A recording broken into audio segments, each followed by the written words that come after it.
Blood soaked through the bandage faster than Elena Voss could replace it, and the soldier on her table was losing the fight to stay conscious. She pressed both palms against the wound and leaned her full weight into it, her jaw tight, her eyes calm in a way that unsettled the two men who had carried him through her door only minutes before. "Hold his shoulders down," she said. "If he moves now, he will not survive the hour." The younger of the two men obeyed without question. The older one, a broad soldier with a scar across his brow, watched her hands with something between fear and awe. He had seen battlefield healers before. He had never seen one work like this, without flinching, without a single word of comfort, as if comfort were a luxury she had long ago decided she could not afford. Elena's cottage sat on the edge of a settlement that belonged to no pack and answered to no king. It was a place people came when they had nowhere else to go, and over the last 3 years, she had made herself into exactly the kind of person such people needed. Steady, silent, useful. She did not ask why the soldiers wore the colors of the northern packs, or why they had ridden through the night to reach her instead of their own healers. She did not ask because she already knew the answer would only complicate things, and complications were something she had trained herself to avoid. The wounded man's breathing steadied. Elena straightened, wiped her hands on a cloth already stained beyond saving, and looked at the two soldiers still standing in her doorway, like they were waiting for permission to breathe. "He will live," she said. "Barely. Keep him still for 3 days. If the wound turns red and hot, come back immediately." The older soldier nodded, but he did not move to leave. He was staring at her now, not at his fallen comrade. "You're her," he said quietly. "The healer from the Ashcombe pack, the one who disappeared after the attack." Elena's hands went still over the basin of water she had been about to empty. For 3 years, no one had said that name to her. She had buried it along with everything else, in a place she did not visit, not even in her own thoughts. "You are mistaken," she said, her voice flat. "I served under Commander Alric during the border campaigns," the soldier continued, undeterred. "I remember the reports. A young healer, the only survivor of a slaughtered pack, vanished before the king's men could bring her in for questioning. Your face matches the description almost exactly." "I am no one's business," Elena said, setting the basin down harder than she intended. Water sloshed over the rim and onto the floor. "Take your friend and go. He needs rest, not conversation." The soldier studied her a moment longer, then inclined his head, the way one does to someone they respect but do not wish to argue with. He helped his wounded companion onto a cart waiting outside, and within minutes, the sound of wheels on the dirt road faded into the dark. Elena stood alone in her cottage, listening to her own heartbeat, which had not slowed at all since the soldiers first arrived. She told herself it did not matter. She told herself that whatever report that man carried back to his commander would be forgotten by morning. One more rumor, among 100 others, in a kingdom too busy with its own wars, to chase down a healer who wanted only to be left alone. She was wrong. 3 days later, at dusk, 6 riders came down the same road, and this time they did not carry a wounded man, they carried chains. Elena heard the hooves long before she saw them, and something in her chest tightened with a feeling she had almost forgotten how to name. Not fear exactly. Fear required hope that things could still go wrong in a way that mattered. This was closer to resignation, the quiet certainty of a person who has always known that peace is temporary. She did not run. Running would only prove she had something to hide, and besides, there was nowhere in this kingdom that the Alpha King's reach did not eventually find. Instead, she stood in her doorway and waited, arms crossed, watching the riders approach with the same steadiness she used on patients who were bleeding out in front of her. The lead rider dismounted first. He was tall, with the bearing of a man used to being obeyed, and he carried himself like someone who had delivered difficult news to difficult people many times before. When he spoke, his voice was not unkind, but it left no room for argument. "Elena Voss. You are to come with us to the capital, by order of the king." "On what charge?" "None has been named. The king wishes to see you himself." "And if I refuse?" The soldier's eyes flicked, just briefly, to the chains one of his men was holding. "That is not one of the choices being offered tonight." Elena looked past him, at the 5 other riders, at the darkening road behind them, at the small cottage that had been the only home she allowed herself to build since the night everything else burned. She thought of running into the trees, of disappearing the way she had disappeared once before. But she was 3 years older now, and 3 years more tired, and some part of her, the part she rarely let speak, wondered if she was even capable of vanishing again. "I need a moment to gather my things," she said. They allowed her that much. She packed only what mattered, a small bag of herbs, a few instruments, a folded piece of cloth she never let anyone see the inside of. When she stepped back outside, the chains were still waiting, but she held out her wrists before they could ask. "There is no need to force me," she said. "I know how this works." The lead soldier hesitated, something flickering across his face that might have been respect, or might have been pity. He fastened the chains loosely, more a formality than a restraint, and helped her onto a horse behind one of his men. As they rode through the night, Elena kept her eyes forward, refusing to look back at the cottage shrinking behind her. She had done this once before, the leaving, the losing, and she had promised herself she would never let it break her again. Whatever waited for her in the capital, whatever the king wanted from a healer with a dangerous past, she intended to survive it the same way she had survived everything else, by not feeling it. The journey took 2 full days, through forests thinning into farmland, farmland rising into hills, hills finally giving way to the towering stone walls of the capital city. Elena had heard stories of King Draven Ashworth her whole life, the way most people in the northern packs had.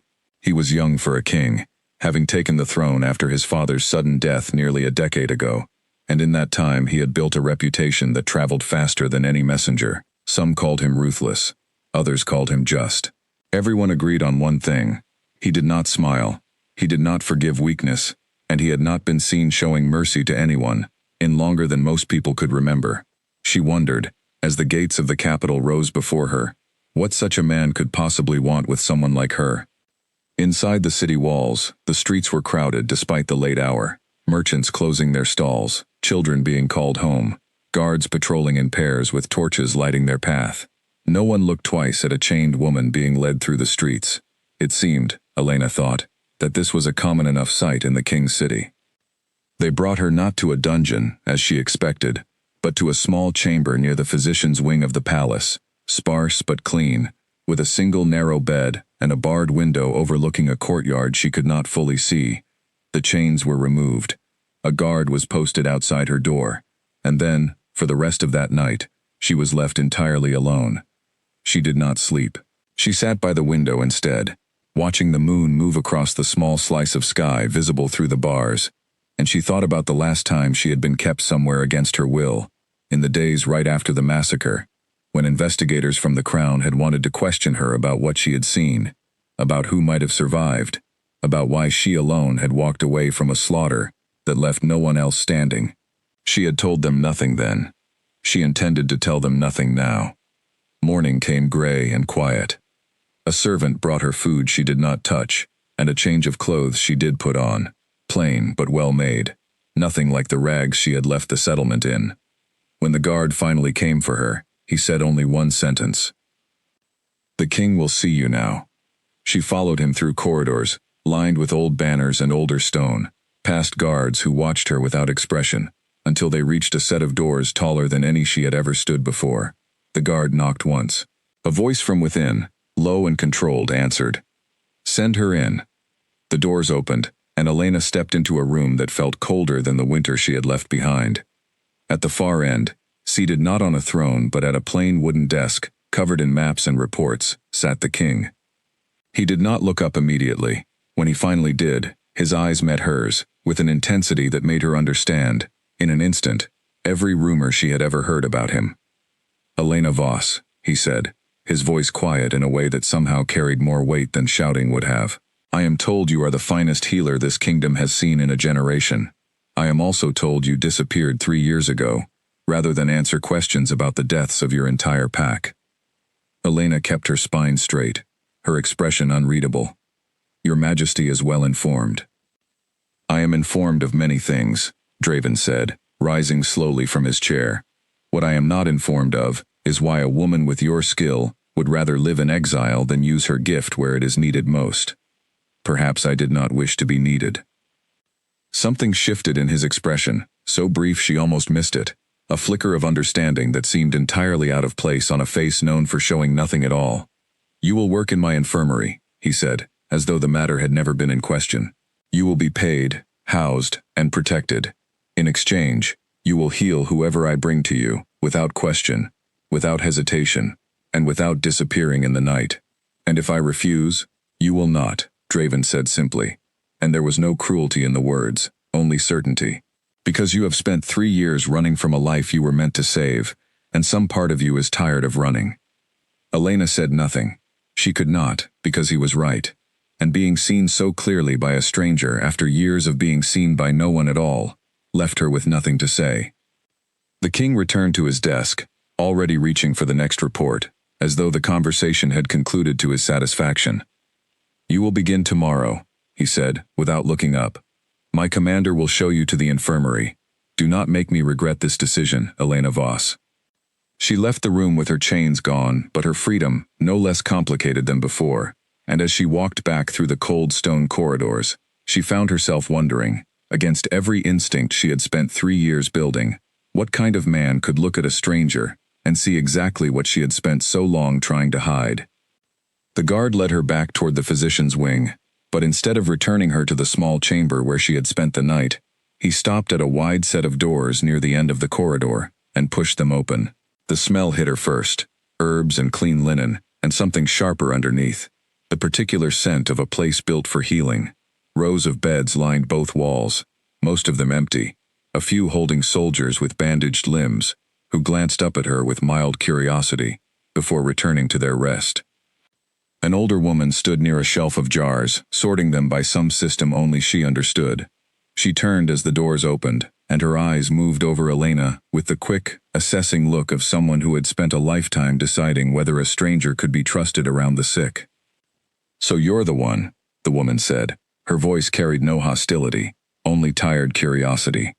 I am Bettina. I have run this infirmary for 11 years, and in all that time, the king has never once ordered anyone brought here against their will. I was not given much choice in the matter, Elena said. None of us are, in the end. Bettina set down the jar she was holding and crossed the room, studying Elena the way she might study a wound, to determine its severity. They say you saved a man's life 3 nights ago with nothing but pressure and steady hands. No herbs, no tools beyond what a farmhouse kitchen could offer. Is that true? It was not difficult. The wound was clean. He only needed someone willing to stay with him. Difficult or not, few healers would have stayed. Most would have sent him elsewhere and gone back to their supper. Bettina's mouth curved, not quite a smile, but close. We could use someone who stays. Elena said nothing, unused to anything resembling welcome after so many years of being met with suspicion or fear.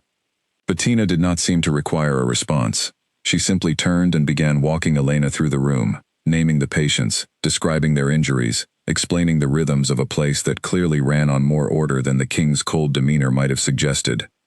It was near the end of the tour, as Bettina was showing her the small storeroom where the rarer herbs were kept under lock, that Elena heard raised voices from the corridor outside. Not shouting exactly, but the sharp, clipped tone of someone accustomed to getting their way being denied it. I do not care what the king has decided, a woman's voice said. A commoner with no family name has no place tending to soldiers who serve this crown. Bettina's expression tightened, though she kept her voice low.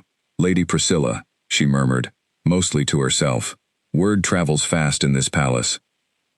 The doors opened again, and a woman entered dressed in fabric far too fine for a working infirmary, her expression cold as she took in the sight of Elena standing among the herb shelves. She said nothing directly to her, addressing Bettina instead, as though Elena were furniture not worth acknowledging.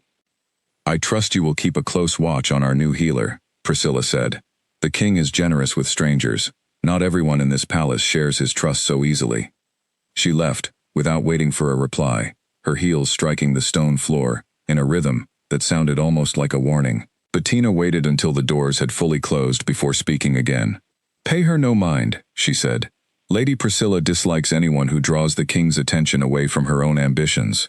You will not be the last person she tries to frighten out of this palace. Elena watched the closed doors, feeling the familiar weight of being unwelcome settle over her again, a weight she had carried in some form for 3 long years. But beneath it, faint and unfamiliar, was something else.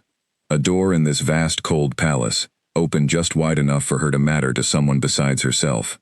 She did not know yet what she would do with that feeling. She only knew that for the first time since the night her pack burned, she was standing somewhere she had been asked to stay, rather than somewhere she had chosen to hide, and that difference alone was enough to keep her from walking back out into the night. The scream came from the third bed before dawn had fully broken, and Elena was moving before she had even finished waking up. A young soldier, no older than 20, thrashed against his bandages, his fever having climbed through the night into something dangerous.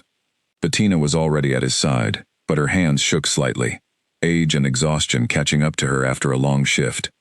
"Move," Elena said, not unkindly, already reaching for the cloth soaking in the basin nearby. She pressed it against the soldier's neck, then his wrists, working quickly to cool his blood, before the fever could take his mind along with his body. "Someone hold his legs. He will kick through the stitches if he keeps thrashing like this." Bettina obeyed without argument, something Elena noticed she did easily now, after only a handful of days working alongside her. Word of Elena's steady hands had spread quickly through the infirmary staff, and though most of the palace still eyed her with suspicion, here among the sick and wounded, she had already earned something close to trust. It took nearly an hour to bring the fever down to a manageable level. By the time the young soldier's breathing steadied into something resembling sleep, the sun had risen fully over the courtyard outside, and Elena's arms ached from the effort of holding him still. "You have a gift," Bettina said quietly, wiping sweat from her own brow. "Not just skill. Something more than that. I have seen healers with twice your training, who could not have saved him. Skill only matters if you stay long enough to use it," Elena said, echoing words she had said before, without quite meaning to repeat herself. "Most people leave before the hard part begins." Bettina studied her for a long moment, the way she often did, as though trying to read a book written in a language she almost understood. "You did not leave your pack, did you? Whatever happened, you were the one who stayed until the end." Elena said nothing, and Bettina, wise enough not to push further, returned to her work without another word. The rest of the day passed in the ordinary rhythm of the infirmary, herbs ground and administered, wounds cleaned and stitched, patients calmed with words that cost Elena more effort than the physical work itself. It was near evening, as she was cleaning her instruments in preparation for the night shift, that a messenger arrived at the infirmary doors, out of breath and clearly uneasy. "The king requests the new healer," he said, immediately. Elena set down the cloth in her hands, exchanging a glance with Bettina, who only shrugged, as though the king's requests were simply another unpredictable feature of palace life that one learned to accept rather than question. She followed the messenger through corridors she had not yet walked, deeper into the palace than the infirmary's wing, until they reached a set of doors leading out into an open training yard, lit by torches against the falling dark. The messenger stopped at the entrance, gesturing her through without following himself. Inside, the yard was empty of soldiers, empty of guards, empty of everyone but a single figure standing near the far wall, sword still in hand, breathing hard from exertion, that Elena suspected had less to do with training, and more to do with something he was trying to outrun. "You sent for me," she said, stopping a respectful distance away. Draven turned, and for a moment, he looked almost surprised to see her, as though he had forgotten giving the order at all. "I did not send for a physician," he said. "I asked for you specifically." "Is something wrong, Your Majesty?" He did not answer immediately. He sheathed his sword instead, slowly, and looked out at the darkening sky, rather than at her. "Do you know what it is like," he said, "to spend 10 years ruling a kingdom that expects you to feel nothing?" Elena remained silent, sensing this was not a question that wanted an answer so much as a listener. "My father ruled through fear," Draven continued. "He taught me that weakness invites attack, that a king who shows pain is a king who will not survive long enough to see his own funeral avoided. I learned the lesson well, perhaps too well." He finally looked at her, and something in his gaze felt different from their first meeting, less guarded, though still far from open. "You work among the dying every day. You have watched men scream in pain, watched others slip away no matter what you do. How do you carry that without breaking?" "I do not carry it," Elena said honestly. "I set it aside. There is a difference. And where does it go, once you set it aside?" She hesitated, surprised by the question, surprised more by her own instinct to answer it truthfully. "Nowhere good," she admitted. "It waits. It does not disappear simply because you refuse to look at it." Draven was quiet for a long moment, studying her, with an intensity that made her feel, for the first time in years, as though someone were truly seeing her, rather than simply looking through her. "I ordered you brought here because I was told you were the finest healer in the kingdom," he said finally. "I am beginning to think I brought you here for another reason entirely, one I have not yet fully understood." "And what reason is that, Your Majesty?" "I do not know yet," he admitted, and something about the honesty in his voice, so unlike the cold command she had first encountered in his study, made her chest tighten in a way she did not have a name for. "Perhaps I simply grew tired of being surrounded by people who tell me what I wish to hear." "I make no promise to tell you only what you wish to hear," Elena said. "I am counting on it," Draven replied. And for the briefest moment, something close to warmth flickered across his expression, before he caught himself, and pulled it back behind the same controlled stillness he wore like armor. They stood in silence after that, the torches crackling in the cool evening air, neither of them moving to end the conversation, nor quite knowing how to continue it. It was Draven who finally spoke again, his voice returning to its usual measured tone, though something beneath it had shifted, subtle but unmistakable. "You may return to the infirmary," he said. "Thank you for indulging a king's poor mood." Elena bowed slightly, more out of habit than genuine deference, and turned to leave. She was nearly at the doors when his voice stopped her one final time. "Elena." She turned back. It was the first time he had used her name without her title attached, and something about hearing it in his voice, quiet and almost uncertain, unsettled her more than she wanted to admit. "Yes, Your Majesty?" "Thank you for staying, when I asked you to." She did not have an answer for that, so she said nothing, only nodded once, before continuing through the doors, and back into the corridors, that would lead her home to the infirmary. But as she walked, she found herself replaying his words, turning them over in her mind, the way she might examine an unfamiliar wound, trying to understand the shape of something she had not expected to encounter inside these cold stone walls.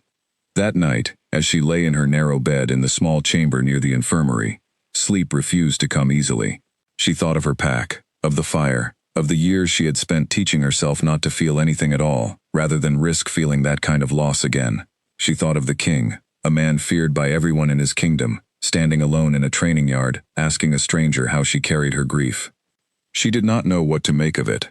She only knew that for the first time in 3 years, the silence in her chest felt less like armor, and more like a room she had locked herself into, and somewhere deep inside her, uninvited and unwelcome, a small voice was beginning to wonder what it might feel like to finally open the door.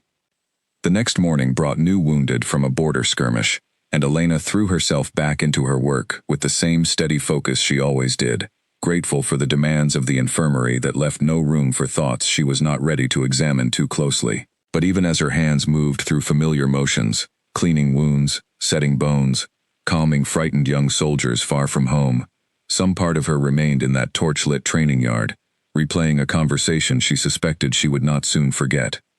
Bettina noticed the change in her, though she said nothing directly.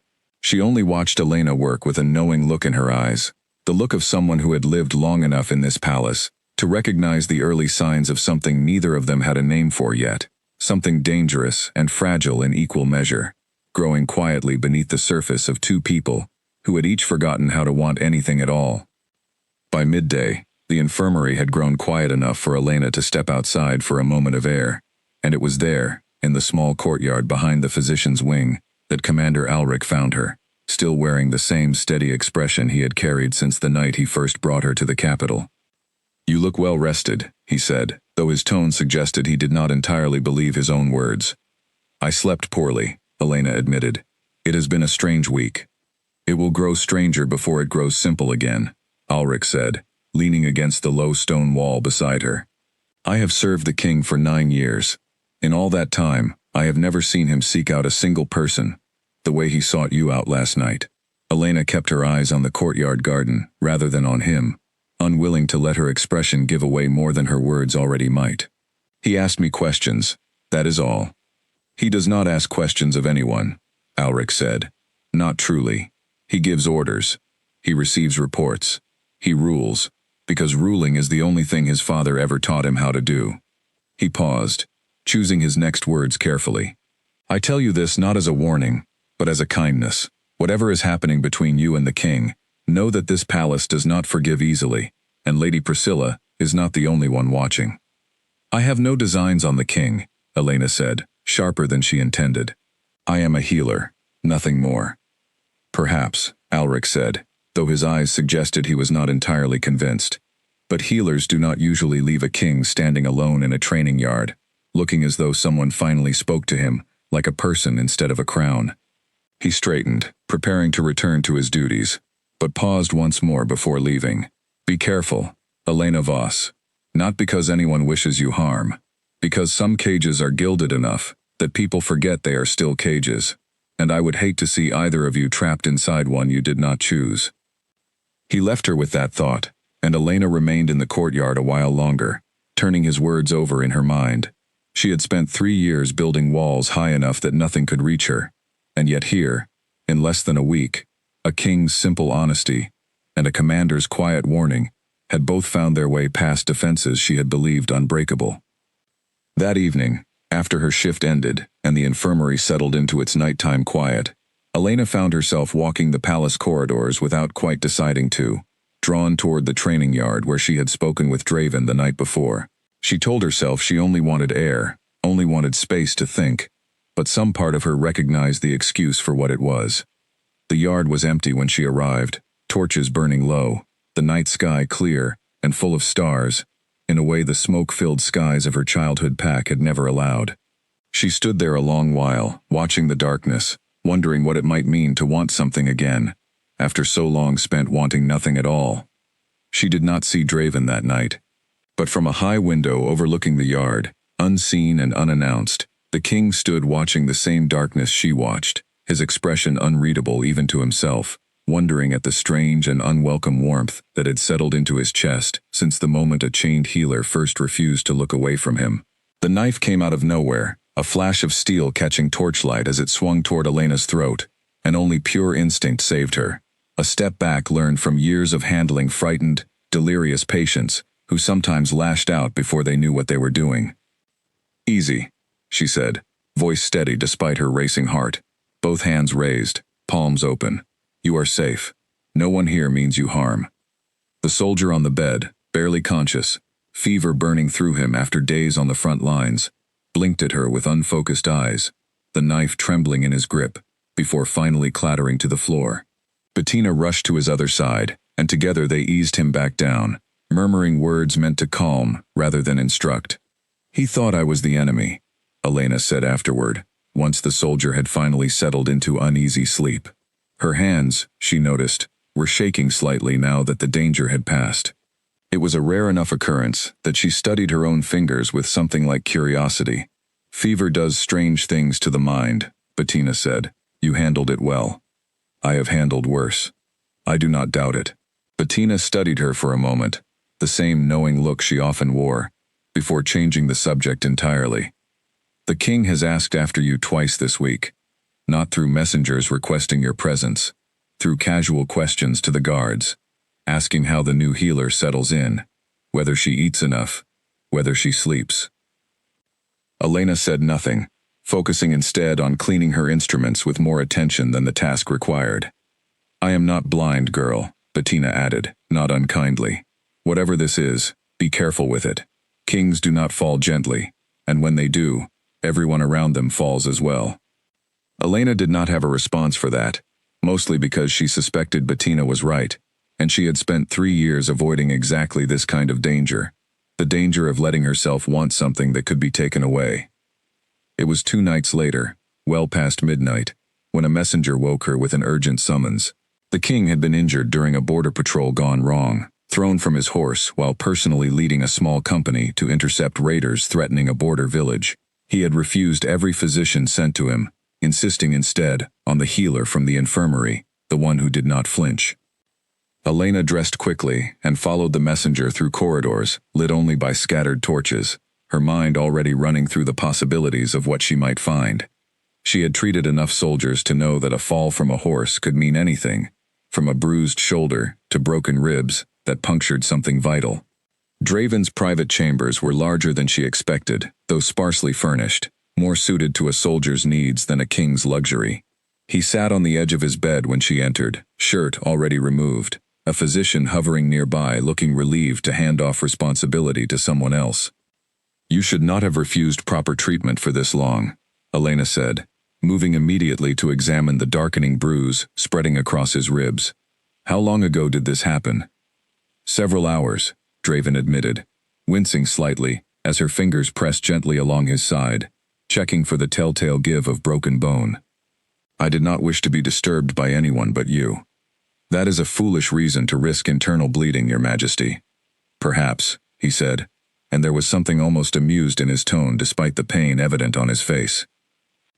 As she worked, checking each rib carefully, wrapping his torso with practiced efficiency, her hands brushed across scars she had not expected to find, old marks crossing his back and shoulders, some faded nearly to nothing, others still visible enough to tell a story she suspected he had never shared with anyone. "These are old," she said quietly, more observation than question. Draven's jaw tightened, but he did not pull away from her touch. "My father believed pain built character," he said finally. "He was not a gentle teacher." Elena's hands paused briefly over one particular scar, longer than the others, clearly the result of something more deliberate than an accident. "How old were you? 10? Perhaps 11. I do not remember the exact year, only the lesson he was determined to teach me that day." His voice remained level, controlled, the same practiced calm he wore in every public appearance, but something beneath it had cracked just slightly, enough for Elena to hear the boy who still lived somewhere beneath the king. He believed that a ruler who wept was a ruler who invited his own destruction. He made certain I learned never to weep again, regardless of the cost. "And did you learn never to weep again?" Draven was quiet for a long moment, watching her hands move across his skin with a focus she suspected had less to do with medicine now, and more to do with avoiding his eyes. "I have not shed a single tear since the day he died," he admitted. "Not even at his funeral, when every noble in this kingdom watched to see whether I would break." "That is not strength," Elena said quietly, finishing the wrap around his ribs but not yet stepping away. "That is only a different kind of wound, one that never gets the chance to heal properly." "You speak as though you understand such wounds well." "I have not cried in 3 years," she said, the admission slipping out before she could stop it, surprising herself as much as it seemed to surprise him. "Not since the night my entire pack was slaughtered around me, and I was the only one left standing. I told myself feeling nothing was safer than feeling everything at once. Perhaps I was wrong." Draven studied her with an intensity that made the small room feel smaller still, torchlight flickering across features that had softened, if only slightly, from the cold mask he wore for the rest of his kingdom. "Perhaps we are both wrong," he said quietly. "Or perhaps we have simply found the one other person who understands why we chose to be wrong in the first place." Neither of them moved for a long moment, the space between them charged with something neither was prepared to name. It was Elena who finally broke the silence, stepping back and gathering her supplies with hands that were not quite as steady as she wished them to be. "You should rest, Your Majesty. The ribs are bruised, not broken, but they will ache for several days regardless." "Draven," he said quietly. "When we are alone like this, you may call me Draven."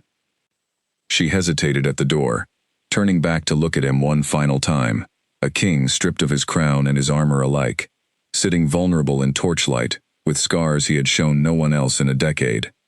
"Rest well, Draven," she said, testing the name on her tongue, finding it fit more comfortably than she expected. She left his chambers that night with her mind full of questions she was not ready to answer, about scars and silence, about walls built by fathers, and pain inherited like a birthright, about the strange and unwelcome comfort of finding someone else who understood exactly why she had chosen, for 3 long years, to feel nothing at all, rather than risk feeling everything again. Word of her late-night visit to the king's chambers spread through the palace by morning, as such things always did, and though nothing improper had occurred, the whispers grew louder regardless. Lady Priscilla, hearing the rumors over her morning meal, set down her cup with enough force to crack the delicate porcelain, already calculating how best to remind the court, and the king himself, exactly where a commoner healer belonged. By the time Elena returned to the infirmary, exhaustion pulling at her limbs, she found Priscilla waiting near the entrance, arms folded, expression carved from something colder than the stone walls around them. You were seen leaving the king's private chambers, well past midnight, Priscilla said, without preamble. I wonder what a healer could possibly need so many hours alone with a king to accomplish. He was injured, Elena said simply. I treated him. That is the whole of it. Is it? Priscilla stepped closer, her voice dropping into something meant only for Elena to hear. Let me offer you some wisdom, healer. Men like Draven Ashworth do not fall for kindness. They fall for novelty. You are new, and you are different, and for a little while that will feel like something significant to him. But novelty fades, and when it does, you will find yourself exactly where you began, forgotten in some corner of this palace, while the rest of us continue building the futures we were always meant to have. I have not asked for anything from him, Elena said, keeping her voice level despite the sting the words carried. I am here to heal the wounded, nothing more. See that it remains nothing more, Priscilla said, already turning to leave, her final words trailing over her shoulder like a blade left deliberately unsheathed. For both our sakes. Elena watched her go, feeling the familiar weight of being unwanted settle over her shoulders once more, though this time it carried a different flavor, sharper, more personal than the simple suspicion she had grown used to since arriving. She had spent 3 years believing herself invisible enough to avoid such conflicts entirely. It seemed the capital had other plans for her. That night, alone in her small chamber, sleep proved elusive once again. She lay staring at the ceiling, thinking of scars hidden beneath a king's collar, of Priscilla's cold warning, of her own admission that she had not cried in 3 years. She thought too of the massacre she rarely allowed herself to remember, the smoke and the screaming, the single terrible night that had taught her feeling nothing was safer than feeling everything. She had survived that night by making herself small, quiet, forgettable, slipping away, before anyone could ask why she alone had walked from the wreckage unharmed. She had told herself the silence she carried afterward was strength. Lying awake now, in a palace full of whispers and cold ambition, she wondered for the first time whether it had only ever been a different kind of running, a way of disappearing, without ever actually leaving the room. Morning arrived with fresh wounded from another border skirmish, and Elena threw herself into work with familiar determination, grateful once again for tasks that demanded her full attention. But even amid the cleaning of wounds and the setting of bones, she found her thoughts returning, unbidden, to torchlight and old scars, to a king's quiet confession, and to the uncomfortable, unfamiliar warmth blooming somewhere beneath the walls she had spent 3 years perfecting. Bettina noticed the shift in her once more, though this time she said nothing at all, only pressed a cup of tea into Elena's hands during a rare quiet moment, and left her to her thoughts, understanding perhaps better than anyone in the palace that some wounds needed silence more than advice in order to finally begin healing. Across the palace, in the High Council chamber, where matters of state were usually decided with cold efficiency, Draven found himself facing questions he had not expected so soon. Lord Edmund, eldest of the council members and closest advisor to Draven's late father, leaned forward across the polished table, with the particular patience of a man used to being heard. The healer, Edmund said simply. The court speaks of little else this week. The healer treats the wounded, Draven replied, his tone carefully neutral. That is the whole of her purpose here. Then perhaps your majesty might explain why a wounded king required her presence at midnight, when 3 other physicians stood ready and willing in the very same wing. Draven met the old man's gaze without flinching, though something behind his composure had grown noticeably tighter. I trust her hands more than the others. That is a simple enough answer, and it is the only one you will receive from me. Simple answers rarely satisfy a court, hungry for reasons to doubt their king, Edmund said, not unkindly, though the warning beneath his words was unmistakable. You have ruled these 10 years without giving anyone cause for gossip, your majesty. I would hate to see that discipline unravel over a commoner, however skilled her hands may be. Nothing has unraveled, Draven said, rising from his seat, signaling the end of the discussion with the same finality he brought to every council matter. The healer stays. That is not a decision open for further debate. He left the chamber with his expression as unreadable as ever, but alone in the corridor afterward, away from every watching eye, he allowed himself a single moment of honesty he would have shown no one else. He thought of scars shown for the first time in a decade, of a healer's hands steady against his ribs, of an admission neither of them had planned to make. He did not know what any of it meant yet, only that for the first time since his father's death, something inside him had begun, however slightly, to want more than duty alone could offer, and he was no longer entirely certain he had the strength left to refuse it. The letter arrived sealed with wax bearing no crest, slipped beneath Elena's door sometime in the night, and the moment she read its contents, her hands went cold despite the warmth of the morning sun through her window. Leave the palace before the end of the month, or the truth about the Ashcombe massacre will reach every corner of this kingdom, along with your part in it. She read it 3 times, searching for a signature that never appeared, searching for any clue as to who might have sent it.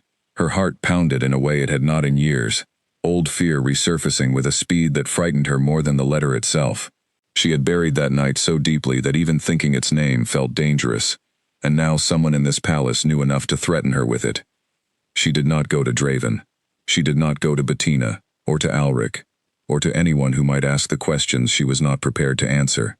Instead, she folded the letter carefully and hid it among her few belongings, and she went to the infirmary as though nothing at all had changed, though her hands, usually so steady, trembled slightly as she worked through the morning's wounded. Bettina noticed, of course. She noticed everything, but this time she said nothing, only watched Elena with concern she did not voice, sensing perhaps that whatever weighed on the young healer's mind was not something easily shared. It was 2 days later, during a rare quiet afternoon, that Draven found her in the small garden behind the infirmary, sitting alone on a stone bench, staring at nothing in particular. "You have been distracted," he said, settling onto the bench beside her without asking permission, a familiarity that would have seemed impossible only weeks earlier. "Bettina tells me you have barely slept." "It is nothing, Your Majesty." "Draven," he corrected gently, "and I do not believe you." She turned to look at him, weighing how much to share, how much of her carefully guarded past she was willing to risk exposing to a man who ruled a kingdom she had spent 3 years avoiding. In the end, exhaustion won out over caution.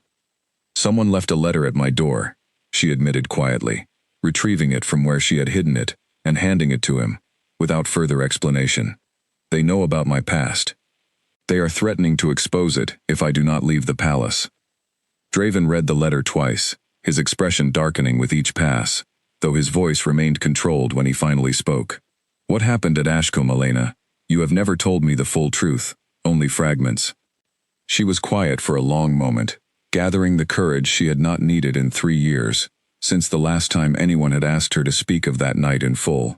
"My pack was attacked without warning," she said finally, her voice steady despite the memory clawing at the edges of her composure.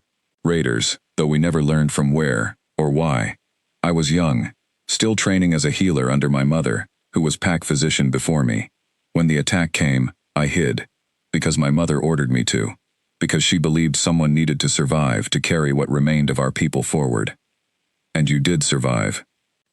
"I survived because I hid, while everyone I loved did not," Elena said, the words finally breaking free after years of careful silence. "My mother, my younger brother, my entire pack, gone in a single night, while I stayed hidden, exactly as I was told, too frightened to do anything else. When the investigators came afterward, wanting to know why I alone had survived, I could not bear to answer them. I could not bear to explain that survival had not felt like a gift. It had felt like a punishment, one I did not know how to carry." Draven listened without interrupting, without offering the empty comfort so many others might have reached for, and when she finally finished, he simply reached over and took her hand, the gesture simple but deliberate, the first time either of them had allowed themselves such contact. "You did nothing wrong," he said quietly. "A child obeying her mother's final order is not a crime, however heavy the guilt feels afterward. Then why does it feel like one?" "Because guilt does not require logic to take root," Draven said, and something in his voice suggested he understood this particular truth more intimately than he usually allowed himself to admit. "I have carried guilt of my own for a decade, for choices I made and did not make, for a father I could not save from himself, and would not have saved even if I could. Guilt does not ask permission before settling into a person. It simply stays, unless we find a way to set it down." "And have you found that way?" "No," he admitted, "not until recently." Something passed between them in that moment, silent but undeniable, and Elena found herself, for the first time in 3 years, wanting to lean into comfort rather than away from it. She did not fully, not yet, but the wanting alone felt like a small betrayal of every wall she had built to keep herself safe. "We will find who sent this letter," Draven said, his voice hardening back into the authority of a king rather than the gentleness of the man who had just held her hand. "No one threatens someone under my protection and remains unpunished.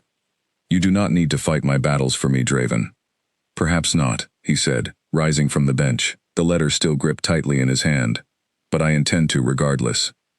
He left her sitting in the quiet garden, her mind a tangle of relief and fear, and something warmer that she did not yet trust herself to name.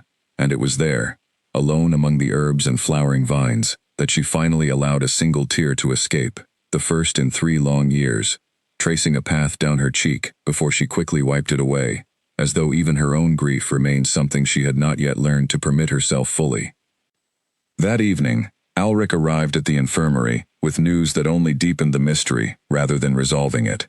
The wax seal on the letter matched none used by any noble house currently residing in the capital, suggesting whoever sent it had gone to considerable effort to remain untraceable. Whoever knew about Ashcombe, and whoever wished Elena gone badly enough to threaten exposing it, understood the palace well enough to move through it unseen. "It could be Priscilla," Alric said carefully, though his tone suggested even he did not fully believe it. "She dislikes you, certainly, but this feels colder, more calculated than her usual methods." "Then who?" Elena asked, though she suspected, even as she voiced the question, that the answer would not come easily, and that whoever had sent the letter would not stop simply because their first attempt had failed to drive her away. Alric had no answer for her, only a promise that the king's guard would watch more closely from now on, and Elena returned to her narrow bed that night with a heart full of old grief finally beginning to loosen, and a new fear settling quietly into its place. The fear that someone in this palace wanted her gone badly enough to burn down everything she had only just begun to build.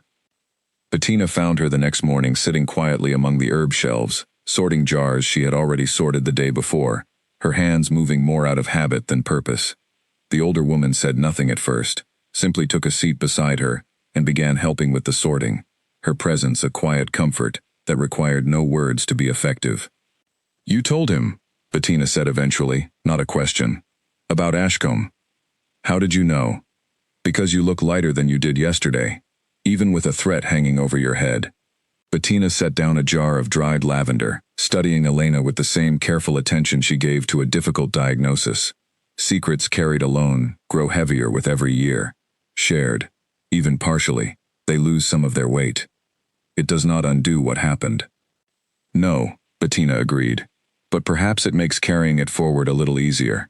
She hesitated, then added, "Whoever sent that letter knows something about your past that few in this palace could possibly know. That worries me more than the threat itself. It means someone has been asking questions about you long before you arrived here, which suggests this was never truly about you being new, or different, or close to the king. Someone wanted a reason to move against you, and your past simply gave them the tool they needed." Elena considered this, turning the thought over carefully. "You believe someone had a reason before I ever caught the king's attention." "I believe palaces are built on old grudges and older ambitions," Bettina said. "Your arrival may simply have given someone convenient cover to act on intentions they already carried." The thought unsettled Elena more than she wanted to admit, and she spent the rest of the day working with half her attention on her patients and half on turning over every interaction she had had since arriving at the capital, searching for anyone whose interest in her had felt sharper than simple curiosity. That night, unable to sleep once again, she found herself walking toward the training yard out of habit, rather than any clear intention, and found Draven there already, sword in hand, moving through familiar forms with a focus that seemed less about practice and more about working through something troubling his mind. "You should be resting," she said from the entrance, and he stopped mid-motion, lowering his sword as he turned to face her. "I could say the same to you. Have you learned anything more about the letter?" "Alric has questioned every guard with access to the infirmary corridor," Draven said, sheathing his sword and crossing the yard toward her. "No one admits to seeing anyone unfamiliar near your door that night. Whoever delivered it either moved with considerable skill or had legitimate reason to be in that corridor that raised no suspicion at all." Meaning someone within the palace itself. Meaning someone I likely see and speak with every day, Draven said grimly, which is a far more troubling thought than a stranger sneaking through my halls. He studied her carefully in the torchlight, his expression softening slightly, despite the tension of the conversation. You are frightened. I have not seen you frightened before, not even when I first brought you here in chains. I am not frightened of being exposed, Elena admitted. I have carried that guilt long enough that its weight is familiar. I am frightened of what it might mean for you. If the court decides a healer, with my history, is more liability than asset. Let me worry about the court, Draven said. You have carried enough alone for one lifetime. Allow me to carry something for you, for once. She did not have a response ready for the warmth those words stirred in her chest, and so she said nothing at all, only allowed herself, briefly, to lean into the comfort of standing close enough to him that the cold night air no longer felt quite so unbearable. Two people who had each spent years believing themselves untouchable, slowly discovering how dangerous and how necessary it could feel to finally be touched. Neither of them noticed the figure watching from the shadows of the far colonnade, nor the quiet satisfaction on that figure's face at having confirmed, beyond any remaining doubt, exactly how far the king's affections had already traveled toward a woman the court would never fully accept. The council chamber fell silent the moment Elena entered, every noble turning to stare, as though she had walked into a room meant only for wolves, and found herself, unwisely, standing among them without armor. She had not been summoned.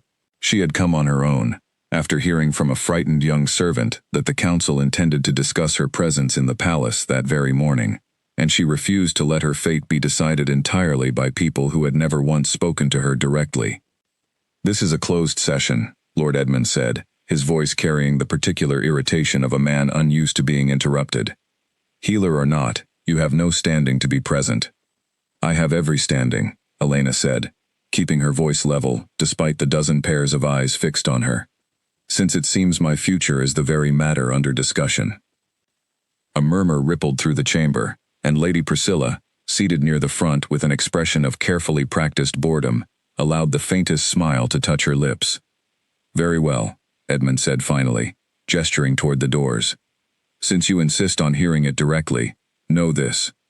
The council has received troubling information regarding your past. Information suggesting you fled investigation into the deaths of your own pack under suspicious circumstances. Combined with the king's increasingly public favor toward you, several members of this council believe your continued presence here poses a genuine risk to the stability of the crown. I fled nothing, Elena said. I was a grieving child who could not bear to relive her family's slaughter, for investigators who cared more about closing a report than comforting a survivor. Perhaps, Edmund allowed. But perception matters as much as truth in matters of the crown, and the perception among many nobles is that the king has allowed personal feeling to compromise his judgment. There is talk, healer, of requiring His Majesty to select a suitable bride within the month, someone whose family and history invite no such controversy, in order to settle these concerns once and for all. The words landed like a physical blow, though Elena kept her expression carefully neutral, refusing to give the room the satisfaction of watching her flinch. That is a matter for the king to decide, not this council. The king rules with our council, Edmund replied, and our counsel on this matter is clear. It was at that moment the chamber doors opened again, and Draven strode in, his expression thunderous, in a way none of the assembled nobles had likely seen directed at them before. He must have heard, Elena realized. Someone must have warned him the moment she entered uninvited. I was not aware this council had taken to summoning brides on my behalf without consulting me first, he said, his voice cold enough to silence the room instantly. Your Majesty, Edmund began, rising from his seat, we only act in the interest of stability. The healer's presence has become a distraction the crown cannot afford, particularly given the questions surrounding her past. The healer's name is Elena Voss, Draven said, and she has done nothing since arriving in this palace, but saved the lives of soldiers this council seems content to forget once they leave the battlefield. If stability requires abandoning the one person in this palace who has shown me more honesty than this entire chamber combined, then perhaps this council has confused stability with cowardice. The room fell into stunned silence. Even Priscilla's practiced composure faltered slightly at the raw edge in the king's voice, an edge none of them had heard before, not even during his father's turbulent final years on the throne. Nonetheless, Edmund said carefully, recovering some measure of his usual authority, the concern regarding succession remains valid, Your Majesty. A king without an heir, and without a suitable match to secure alliances this kingdom depends upon, is a king inviting instability, regardless of personal feeling. We ask only that Your Majesty consider a match within the coming month. We do not ask that the healer be dismissed from her duties entirely. Draven's jaw tightened, and for a long moment he said nothing, clearly weighing the political reality of the demand against whatever had grown between himself and the woman standing beside him. When he finally spoke, his voice had regained its usual measured control, though something beneath it remained unmistakably strained. I will consider the council's concerns, he said. That is the only promise I am prepared to make today. He turned and left the chamber without waiting for further discussion, and Elena, after a final glance at the assembled nobles, followed him out into the corridor, her heart heavy with an understanding she had not wanted to face so directly. You do not need to fight this battle for me either, she said, once they were alone, echoing words she had spoken once before, though this time with far less conviction behind them. This is not only about you, Draven said, though his tone suggested he understood exactly how hollow that distinction felt in the moment. This council has controlled matters of my personal life since before I was old enough to object. I am tired of allowing them that power. They are not entirely wrong, Draven. A kingdom does need stability. It does need an heir, alliances, all the things a marriage of convenience would provide, and I can offer you none of that. I did not ask you to offer me a kingdom, Draven said, stopping and turning to face her fully, his expression more open than she had ever seen it, even in the privacy of his own chambers. I asked for nothing from you at all. Whatever this is between us grew entirely on its own, without either of us intending it, and I refuse to let a council of frightened old men decide it does not matter, simply because it does not fit neatly into their plans for this crown. Elena wanted, more than she had wanted anything in years, to believe those words could be enough. But she had spent 3 years learning exactly how quickly a life could be dismantled by forces far larger than any single person's wishes, and she found herself unable to shake the growing certainty that whatever peace she had found within these palace walls was already beginning to slip away. That night, alone once more in her narrow bed, she considered, for the first time since arriving, whether leaving on her own terms might be a kindness to Draven, that the council's ultimatum could never force him to admit he needed. She thought of her mother's final order, given in the chaos of the massacre, to hide, to survive, to carry forward what remained of a life worth living. She wondered whether her mother would have wanted this for her, a love complicated by crowns and councils, and the weight of a kingdom's expectations, or whether her mother might have counseled the same caution Elena had practiced for 3 long years, the safety of walking away before anything could be taken from her again. She did not reach a decision that night. But somewhere in the palace, unseen by either of them, the figure who had watched from the shadows of the training yard smiled once more, satisfied at how neatly the council's ultimatum had fallen into place, exactly as intended, and began quietly preparing the next move in a plan far older and far more personal than either Elena or Draven yet understood. In her private quarters overlooking the eastern gardens, Lady Priscilla poured 2 cups of wine, sliding one across the table toward the man seated opposite her, an older noble whose family had lost significant influence when Draven's father passed the crown to his son, rather than honoring an old promise of alliance through marriage. The council session went better than expected, Priscilla said, settling into her chair with satisfaction evident in every unhurried movement. The ultimatum is set. A month is not long, Lord Corwin, but it is enough time for the healer's presence to become an unbearable weight around the king's neck. And if he refuses to choose a bride at all? Corwin asked, swirling his wine without drinking it. The boy has always been stubborn. Then the council will be forced to act more directly, Priscilla said. A king who defies his own advisors on a matter of succession invites exactly the kind of instability this kingdom cannot afford, especially with the border raids increasing along the northern edge. Public opinion will not favor a king who chooses infatuation over duty. You seem remarkably invested in an outcome that would see you as his eventual bride, Corwin observed, a faint smile touching his lips. I am invested in seeing this kingdom return to the order it deserves, Priscilla said, though the ambition beneath her words was not difficult to detect. The healer is a complication, nothing more. Complications, in my experience, are always resolved eventually. The only question is, how much damage they cause before that resolution arrives. Neither of them spoke of the letter delivered to Elena's door, though the knowing look that passed between them suggested both understood exactly whose hand had guided its delivery, and exactly what further pressure they intended to apply, should the first attempt prove insufficient. Elsewhere in the palace, far from such quiet scheming, Bettina found Alric standing near the infirmary entrance, his expression troubled in a way she had rarely seen from the usually composed commander. "You look as though you carry bad news," she said. "I carry uncertainty, which is often worse," Alric replied. "The council's ultimatum will not remain private for long. By tomorrow, every servant and noble in this palace will know the king has been given a month to choose a bride, and every eye will turn toward how he responds, and toward what becomes of the healer standing beside him." "He will not simply set her aside," Bettina said, though there was less certainty in her voice than she intended. "I do not believe he will either," Alric admitted, "which is precisely what worries me. A king who defies his counsel openly invites exactly the kind of instability this kingdom cannot survive, not with raids increasing along every border we hold. I have served him 9 years, and in that time, I have never seen him choose his own heart over the good of this crown. I do not know what it will cost him if he chooses to do so now." "And what will it cost him if he does not?" Bettina asked quietly. Alric had no answer for that, only a heavy silence that spoke louder than words might have, and the two of them stood together a while longer, watching the corridor where Elena had walked only hours before, wondering what future waited for a healer and a king who had each spent years believing themselves incapable of wanting anything beyond duty and survival.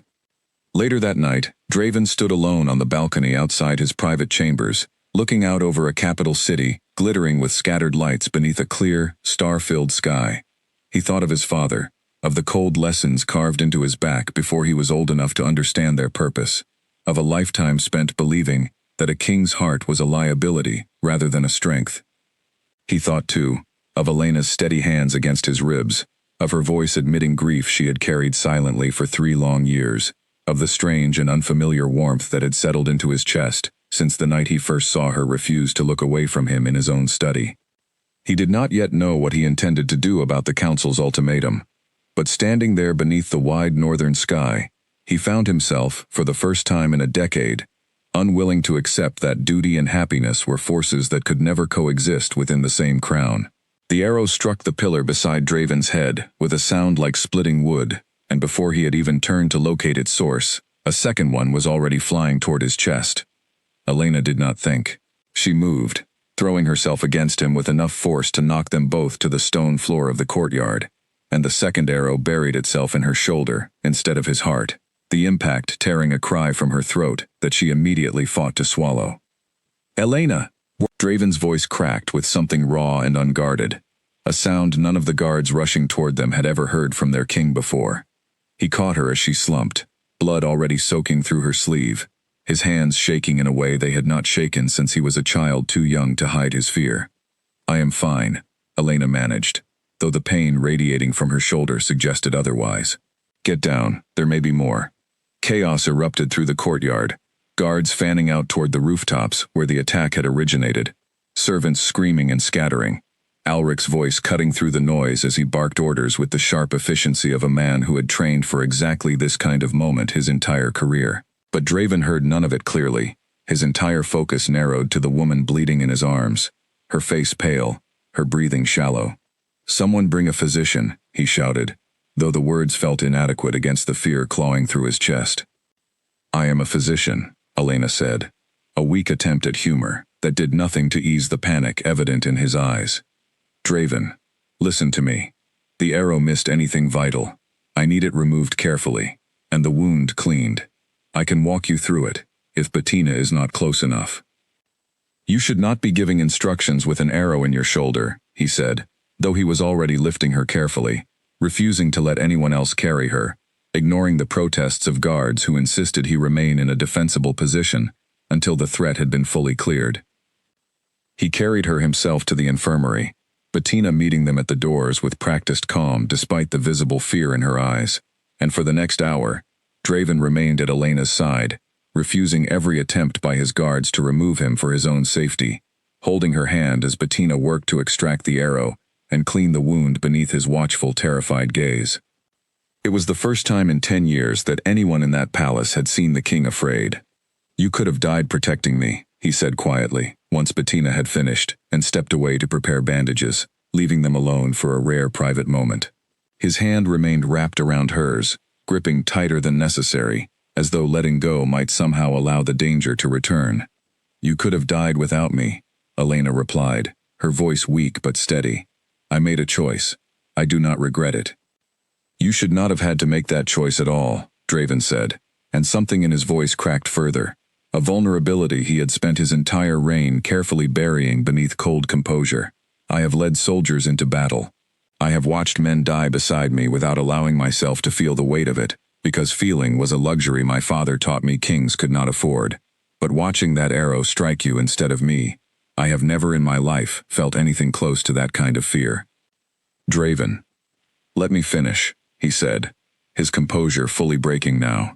Tears he had not shed, even at his father's funeral, finally threatening at the edges of his eyes, though he fought them back, with the same discipline that had defined his entire life. "I do not know how to lose someone. I have only just begun to understand I cannot live without. I do not know how to carry that kind of fear, the way I have carried every other burden this crown has placed on me." "Then do not carry it alone," Elena said softly, reaching up with her uninjured arm to touch his face, feeling the tension there, the years of buried grief, straining against walls built far too high for one person to maintain forever. "You do not have to carry everything by yourself, Draven. Not this. Not anymore." He closed his eyes briefly, leaning into her touch, and for a moment, neither of them spoke, the silence between them, heavier with meaning than any words could have carried. When he finally opened his eyes again, something had shifted, subtle but unmistakable, the last remnants of the cold, untouchable king giving way, if only slightly, to the frightened, grieving man who had lived beneath that armor for far too long. Alric arrived a short while later, his expression grim, carrying news that only deepened the tension already thick in the room. "The archer was found on the eastern rooftop," he reported, "dead by his own hand before we could question him. We recovered no identifying marks, no insignia, nothing to suggest which faction sent him." He hesitated before adding the final detail. "The arrows were tipped with a rare poison, imported from the southern territories. Whoever ordered this attack spared no expense in ensuring its success. Someone wanted me dead badly enough to import poison from across the kingdom," Draven said, his voice hardening back into the authority of a ruler assessing a genuine threat to his crown. "This was not a random attempt, Alric. This was planned, and planned well. I have already doubled the guard around your chambers, and the infirmary both," Alric said. "But your majesty, I must ask, given the timing of this attack, so soon after the council's ultimatum and the letter delivered to Elena's door before that, it seems increasingly likely these events are connected, orchestrated, by someone within the palace itself who wishes to see either the healer removed or the crown destabilized entirely, or perhaps both at once."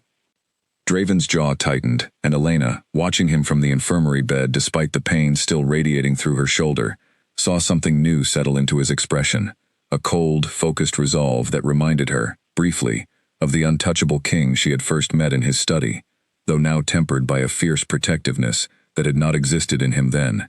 "Find them," Draven said quietly, the command carrying a weight that left no room for argument.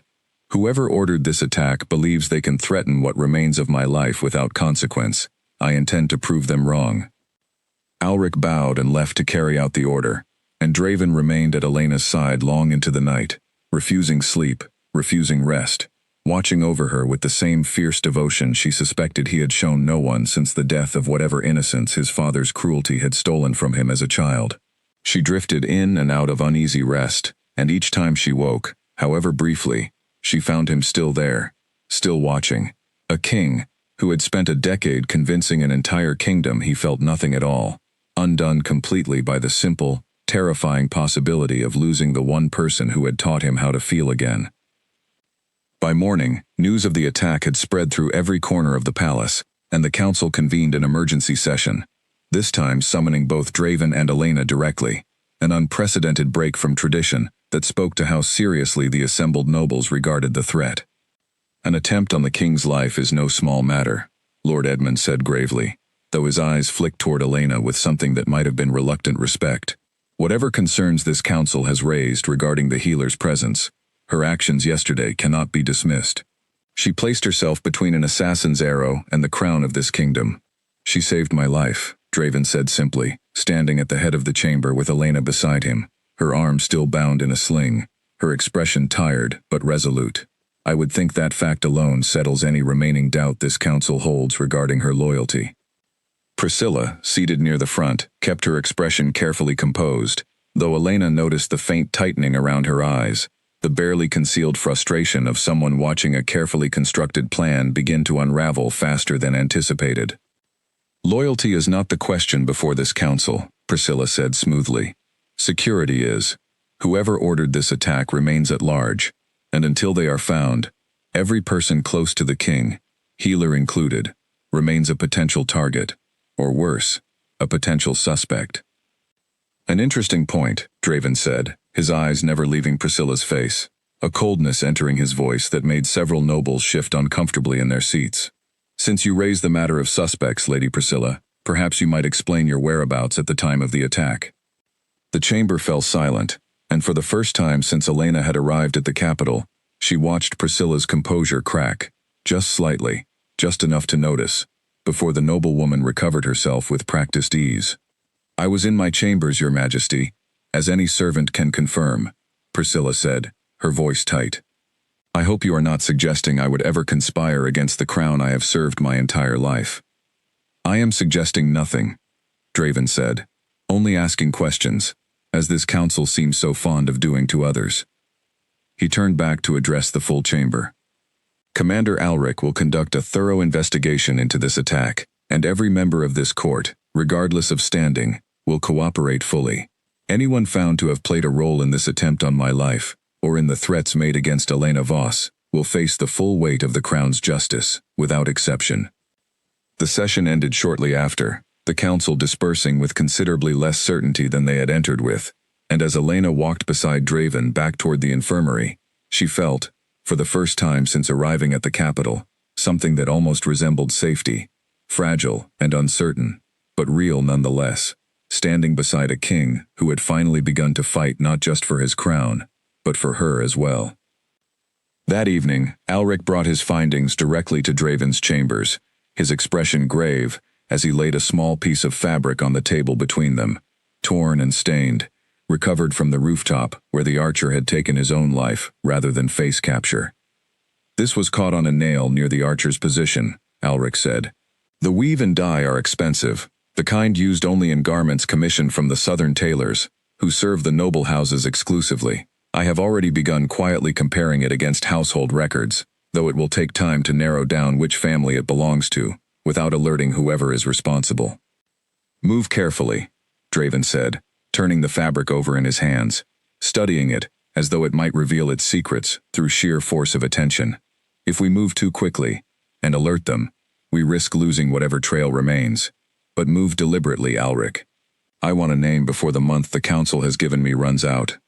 And if the name we find belongs to someone seated on that very council, Alric asked carefully, then justice will not care what seat they occupy, Draven said, his voice leaving no room for doubt. Alric nodded and took his leave, and Draven remained alone with the small torn fragment of fabric, turning it over in his hands long after the door had closed, wondering how deep the roots of this conspiracy truly ran, and how much more danger Elena might face before he finally uncovered them. The fever broke on the third night, and Elena woke gasping, her shoulder throbbing beneath fresh bandages, to find Draven, asleep in a chair beside her bed, his hand still curled around hers as though he had refused to release it even in sleep. She watched him for a long moment before waking him, taking in the exhaustion carved into his face, the dark circles beneath his eyes that spoke of nights spent watching over her rather than resting himself. When she finally shifted enough to stir him, his eyes opened immediately, alert, in a way that suggested he had never truly been deeply asleep at all. "You are awake," he said, relief flooding his voice. Bettina said the fever should break soon, but I confess I did not fully believe her until now. How long have you been sitting there? Long enough that Alric has stopped bothering to ask when I intend to return to my duties, Draven admitted, a faint, tired smile touching his lips, the first genuine smile Elena had seen from him since the attack. The council can manage without me for a few days. You cannot manage without someone watching over you, apparently, given how stubbornly you insisted on walking to the herb shelves yourself yesterday, despite Bettina's objections. You are also recovering from an arrow wound, he said, though there was no real reproach in his tone, only fondness that still seemed to surprise him each time he allowed it to surface. Rest, Elena. For once, allow someone else to take care of the caretaking. She settled back against her pillows, and for a while they sat together in comfortable silence, the kind that had grown between them slowly over the weeks since her arrival, born from shared grief and shared understanding rather than easy words. I have been thinking about what you told me, Draven said eventually. About Ashcombe. About the guilt you have carried since that night. And? I understand it better than I let myself admit at first, he said, his voice quieter now, more vulnerable than she had heard it, even during his own confession about his father's cruelty. There is something I have never told anyone, Elena. Not Alric, not the council, no one. She turned to look at him fully, sensing the weight behind his hesitation, and waited, offering the same patient silence he had offered her, when she finally spoke of her own past. My father did not die of illness, as the official records claim, Draven said finally, each word measured and careful, as though he had rehearsed this confession countless times in his mind, without ever intending to speak it aloud. He died because I refused to send for the royal physician quickly enough. I told myself it was an accident, that I did not realize the severity of his condition until it was too late. But some part of me, the part I have spent 10 years trying not to listen to, has always known I hesitated, because some small buried piece of myself wanted him gone. Elena said nothing at first, absorbing the weight of his confession, understanding instinctively that this was not a moment for reassurance or forgiveness offered too quickly. You were a child who had been hurt by him for years, she said finally. Wanting relief from that pain does not make you responsible for his death, Draven. A hesitation born from years of cruelty is not the same as an act of malice. I have told myself that 1,000 times, Draven said. I have never fully believed it. Perhaps belief is not something that arrives all at once, Elena said gently. Perhaps it is something we build slowly, the same way I am only now beginning to believe that surviving Ashcombe was not a betrayal of everyone I lost. Draven studied her for a long moment, something shifting behind his eyes, a burden visibly loosening, even if it had not yet fully released its grip. You are the only person who has ever made that guilt feel survivable, he admitted. I do not know how to thank you for that.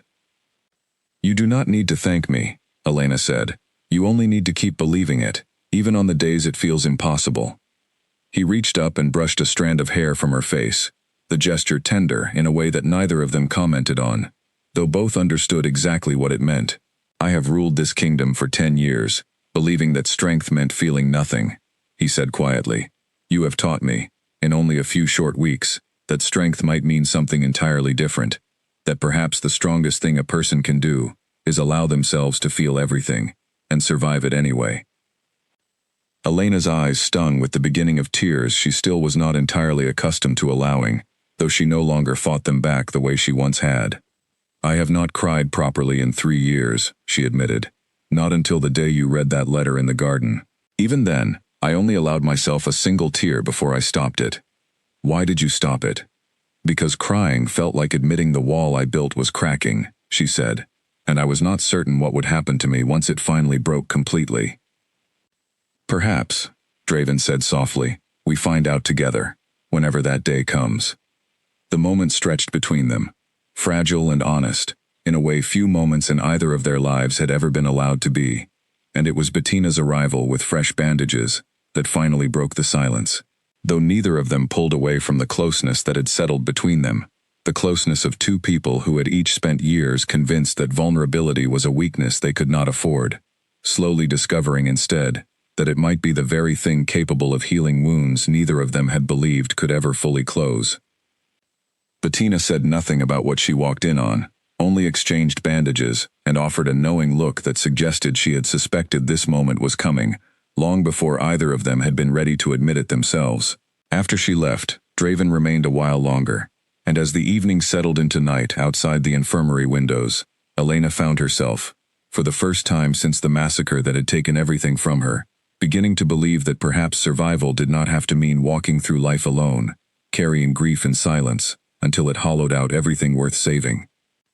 Perhaps, she thought, watching Draven finally allow himself to rest properly beside her, survival could also mean this: two broken people, choosing each night to set their burdens down together, rather than carrying them alone into a darkness neither of them had to face by themselves any longer. 2 days later, once Elena had regained enough strength to sit up unaided, Alric returned with news that pulled Draven from her side and back into the colder responsibilities of the crown. The torn fabric recovered from the rooftop had finally been matched, quietly and carefully, to a tailor who served only a handful of noble households, and the records, though incomplete, pointed toward 2 possible sources. Lord Corwin's household, Alric said, laying the tailor's ledger across the table in Draven's study, and Lady Priscilla's, through a garment commissioned for a cousin visiting from the eastern provinces last season. 2 names, and no certainty which one carried the blade, or paid for it, Draven said, frustration evident beneath his controlled tone. There is more, Alric added. I have learned that Lord Corwin and Lady Priscilla have met privately on several occasions over the past month, always late in the evening, always without witnesses, beyond servants too frightened of their masters to speak freely. Whatever their business together, it is not the kind conducted in open council. Draven's expression darkened further.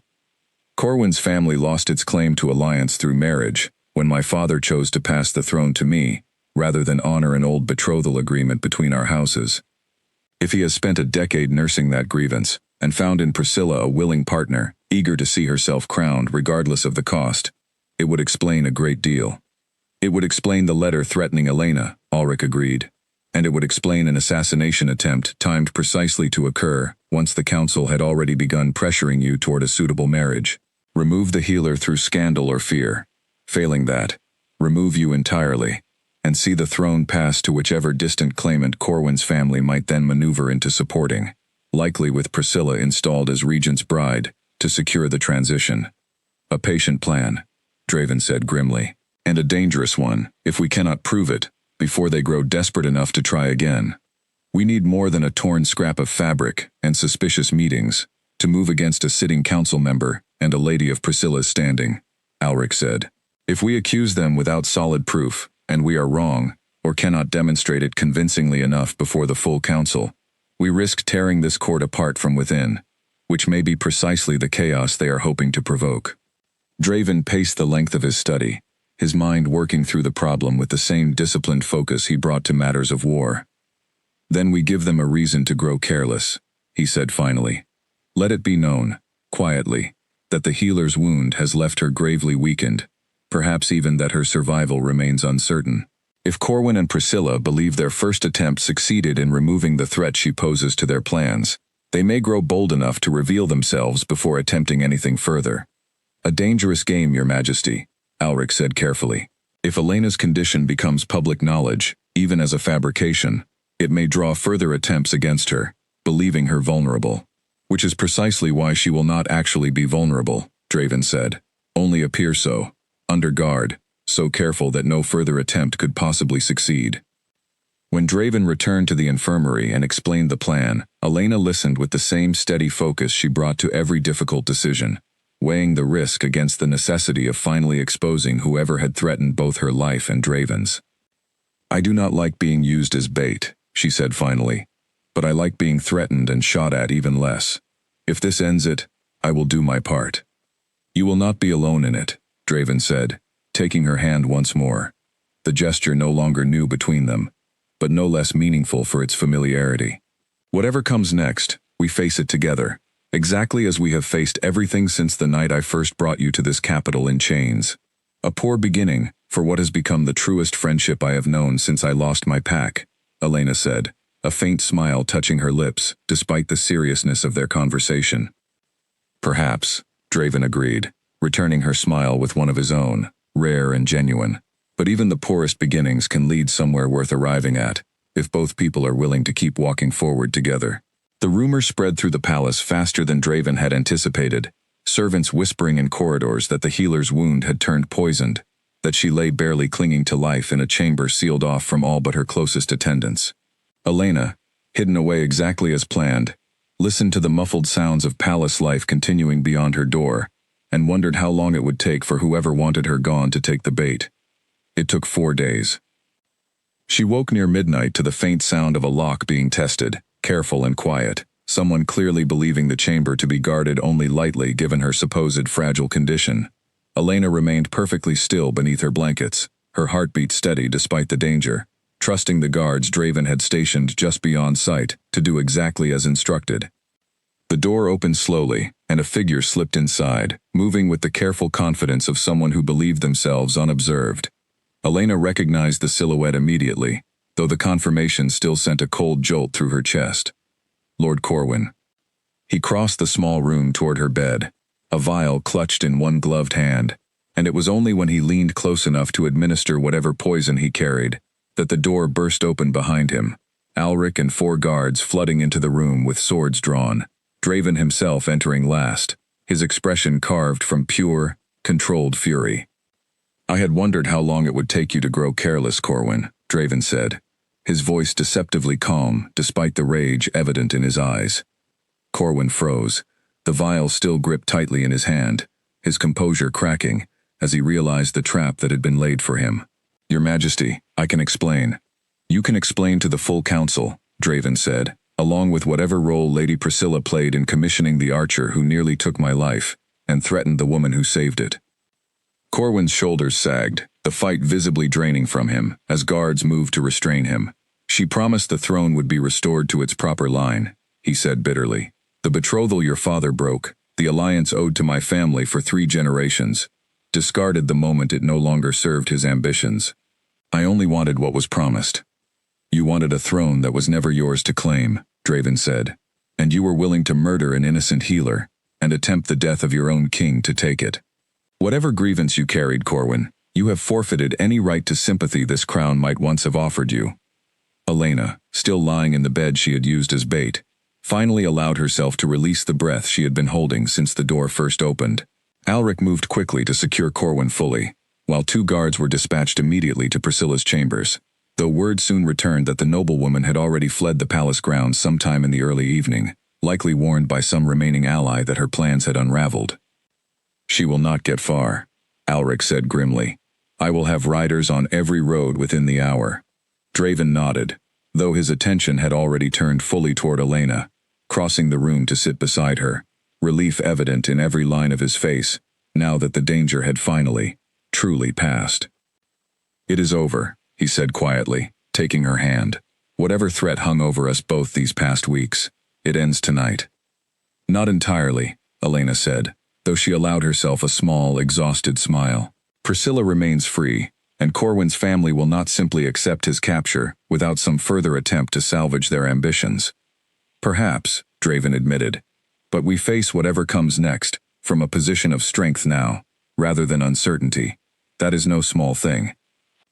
News of Corwin's capture spread through the palace by morning, and the council, faced with undeniable proof of a conspiracy against the crown, quietly abandoned its earlier ultimatum regarding Draven's marriage, at least for the time being, though Elena understood well enough that political pressure of that kind rarely disappeared entirely, only receded until circumstances allowed it to resurface once more.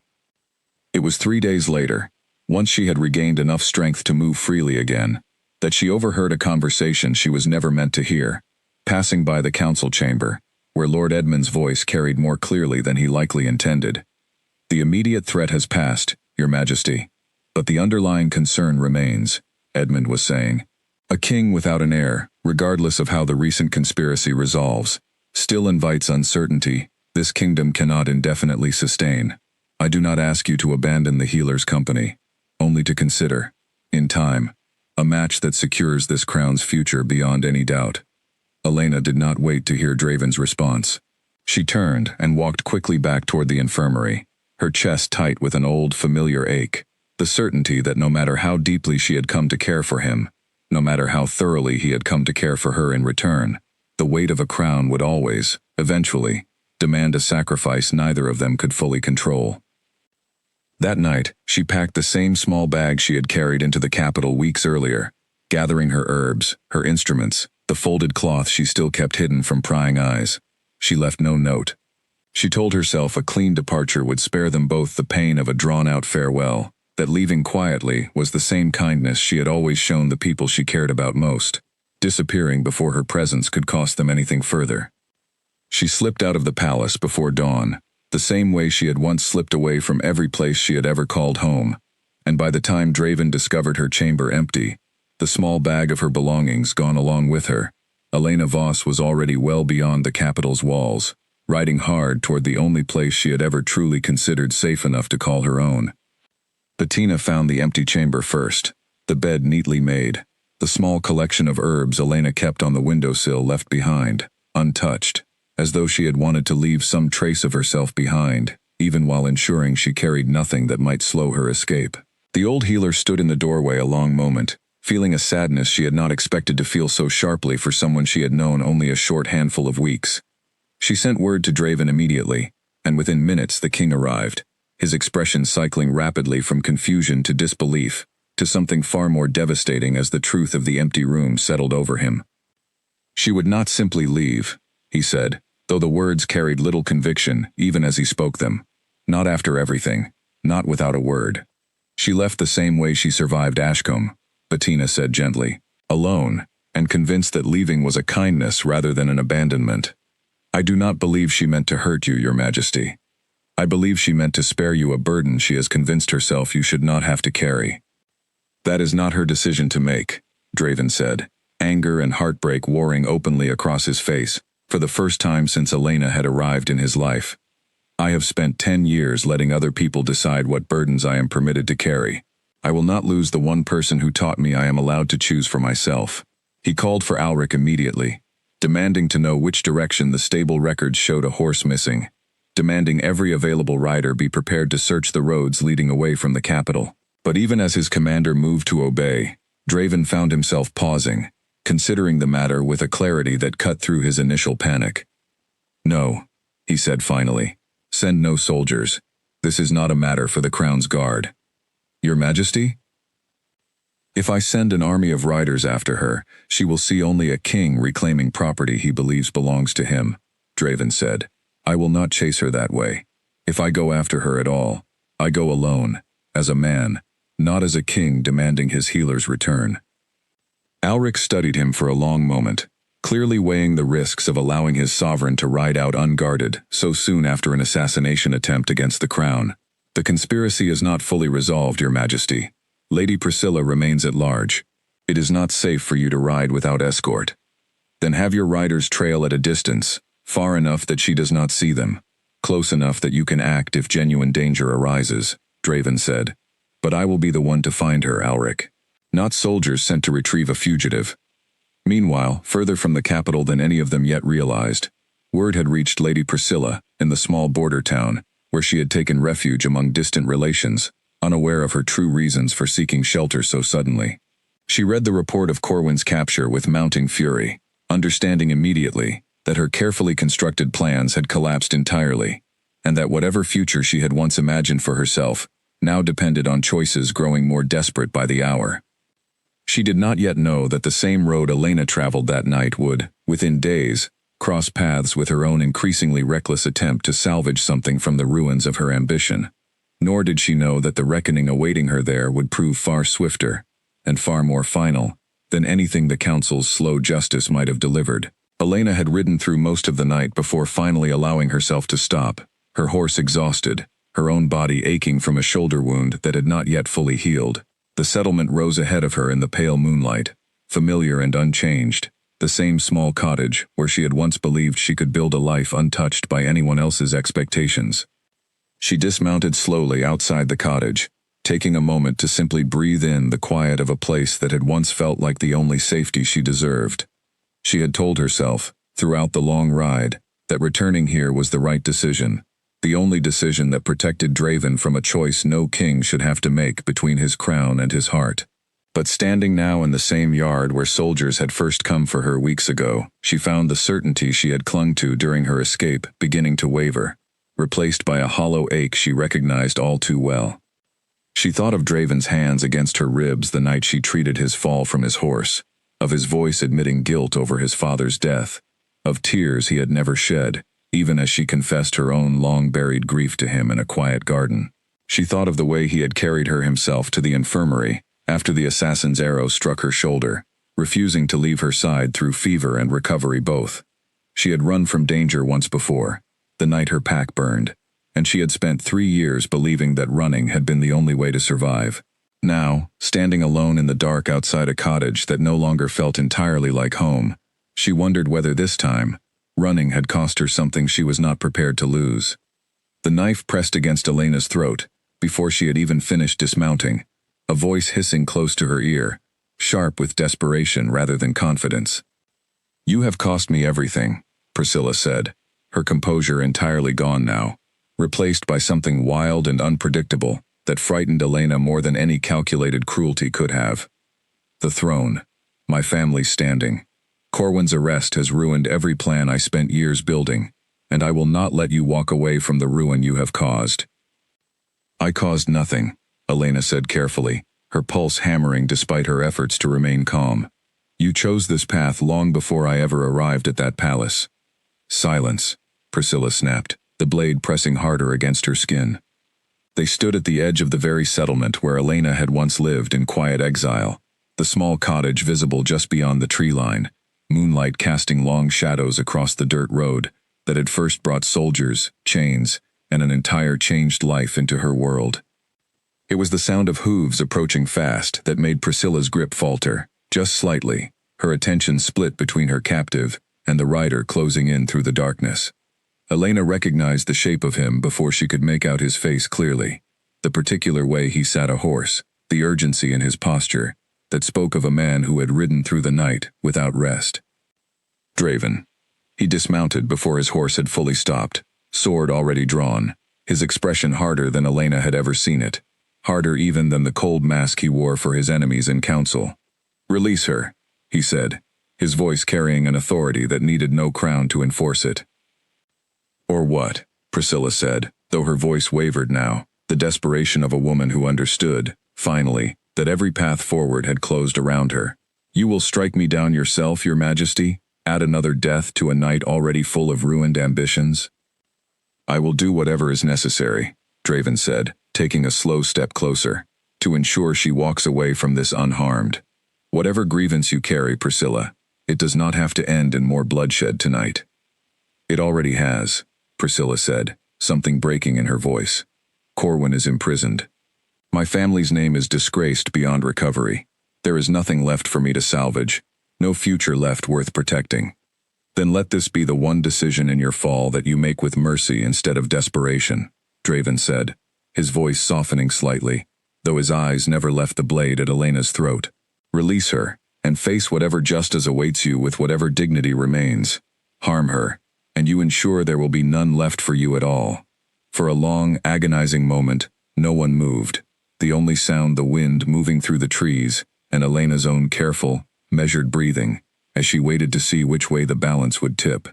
Then, slowly, Priscilla's grip loosened, the knife lowering, her shoulders sagging beneath the full weight of everything she had lost. "I only wanted what I believed I deserved," she said quietly, more to herself than to either of them. "None of us receive everything we believe we deserve," Draven said, moving forward now that the immediate danger had passed, guiding Elena gently away from Priscilla's reach, while his own guards, arriving moments later, exactly as Alric had promised, took the noblewoman into custody, without further resistance. Once Priscilla had been led away, bound and silent, Draven turned to Elena fully, his composure finally cracking entirely, the fear he had carried since discovering her empty chamber breaking free all at once. "You left without a word," he said, his voice raw. "Do you understand what that did to me? I thought I might lose you before I had ever truly told you how much you have come to mean to my life." "I thought leaving was a kindness," Elena said, tears finally beginning to fall freely, the dam she had maintained for 3 long years, crumbling entirely under the weight of everything this night had cost. and nearly cost them both. I thought if I disappeared quietly, you would not have to choose between the crown's demands and whatever this is between us. There was never a choice to make, Draven said, closing the distance between them, his hands cupping her face with a tenderness that made her breath catch. I chose you the moment you refused to look away from me in my own study. Every day since has only confirmed that choice, Elena. I do not want a crown that costs me you.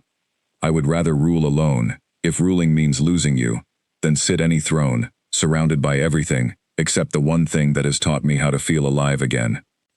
Elena's tears fell harder now, years of buried grief finally finding release, not from pain alone, but from something far more overwhelming. The simple, staggering relief of being chosen, fully and without condition, by someone who understood exactly what it had cost her to let herself be found. And then, for the first time since she had known him, she watched Draven's own composure break completely, tears finally slipping free down the face of a king who had not wept since childhood, who had buried every ounce of grief his father's cruelty had taught him to fear, undone now by relief and love and the sheer weight of everything he had almost lost this night.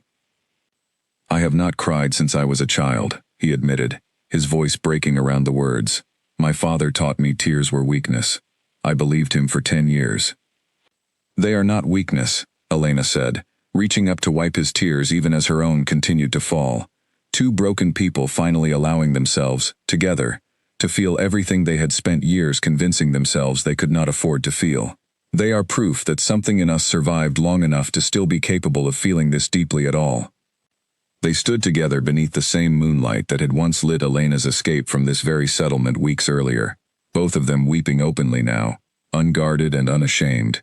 The Alpha King and the healer who had taught him how to grieve, finally releasing years of buried pain into a night that, for the first time in either of their long, difficult lives, felt entirely safe enough to break down in.